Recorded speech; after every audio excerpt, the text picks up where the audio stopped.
There's a big difference between a stream that looks like this than one that looks and sounds like this. So, if you're wanting to make professional looking live streams, then this video is for you.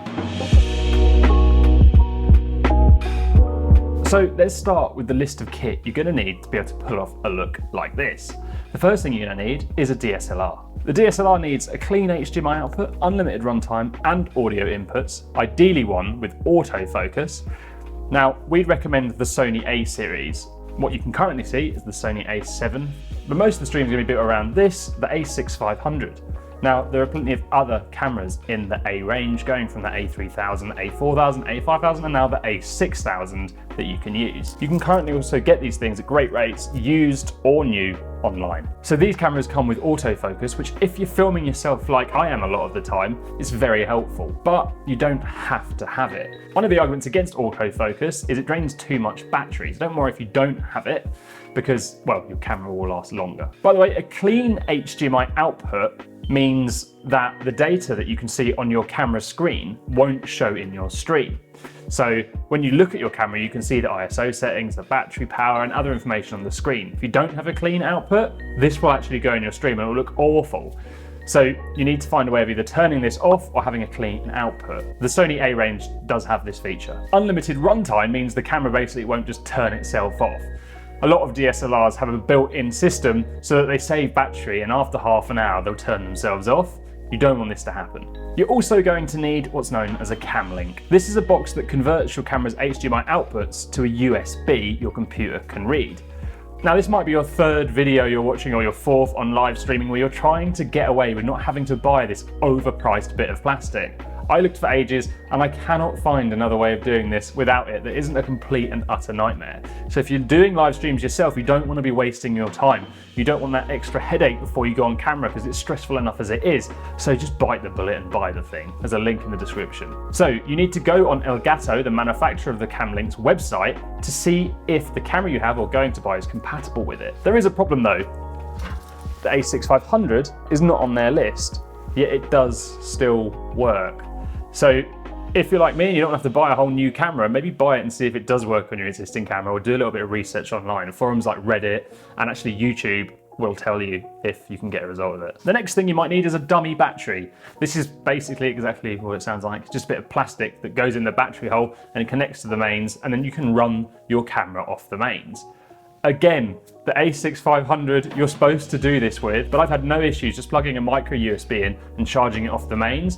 It might not be the best solution, and everywhere I look recommends a dummy battery just for safety purposes, but I've had no overheating issues or shutdowns so far. You'll then need a micro HDMI to regulate HDMI lead.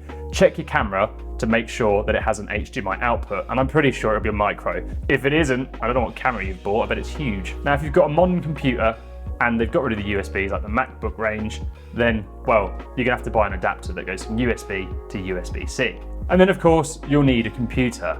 Now, if your computer's pretty old, it may struggle with live streaming. Now, the MacBook Pro that I'm streaming from is quite an old one. It's a 2017. It was the bottom of the range. I was a bit skanky and didn't want to spend any more. And it's got a 2.3 gigahertz processor and 8 megabytes of RAM. And you know what? It works absolutely fine. So next up is lights. These are incredibly important, and you want to try and use them in the same way that you would shooting regular videos to make sure that you pop from your background. 3-point lighting is advised, but really the most important thing is to make sure that you stick out from the background if you haven't got lights available to you. But seeing as this is the pro version of the video, then you're flipping buy them, all right?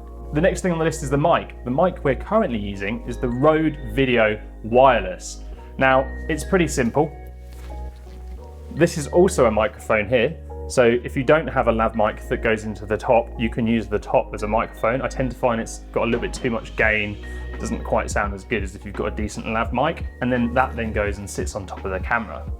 We recommend this for a lot of people. For its price point, it's incredibly good value. For most creators out there, it's very good and it's very versatile and portable. The next thing here is video streaming or calling software. So that might be Zoom, Hangouts, or Microsoft Teams. This video focuses on Zoom, but others have similar setups for using the DSLR with them. And finally, one that may seem very obvious, you're gonna need the internet.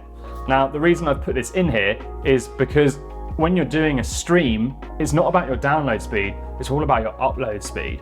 So if you're on regular broadband, you might be really pleased with the download speeds you're getting, but actually you tend to find those upload speeds just aren't that great.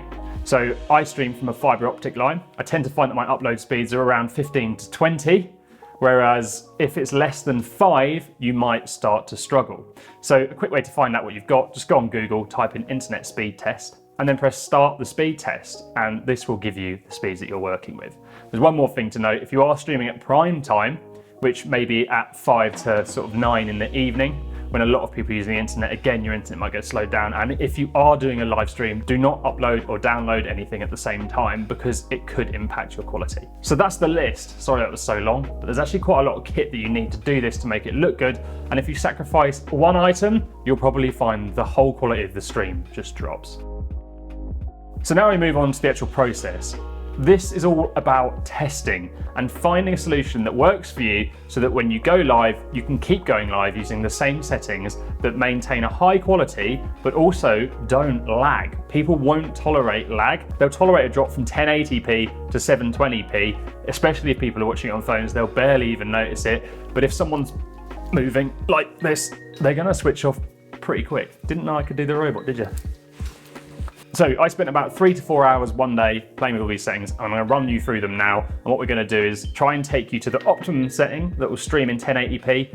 And if that doesn't work and has lag, you can then go and change the settings. So let's dive in. So you need to connect your camera and your mic up.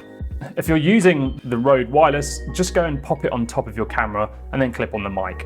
Then connect your HDMI to your camera and then the cam link into your computer. Now we need to hook everything up. So log into your Zoom, click on the settings cog, select video, then the camera pull down.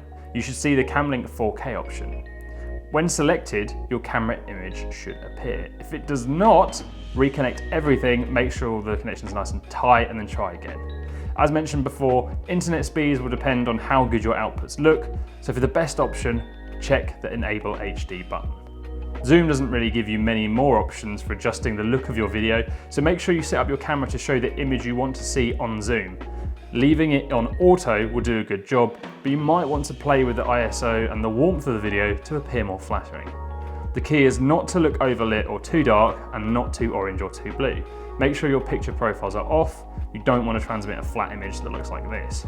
Then we want to test sound. On the same settings box, click audio and change your mic from built-in option to the cam link. You can adjust the mic volume here. You want to make sure it's not clipping the edge of the input level boxes.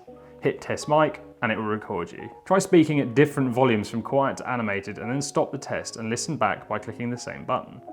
No distortion, clear, crisp, excellent. To be quiet, turn the input up in the camera or on Zoom. There are some other advanced audio settings that will help to reduce background noise and echo. Depending on your setup, this will be different for everyone. You tend to find these settings can distort the audio to sound a bit odd.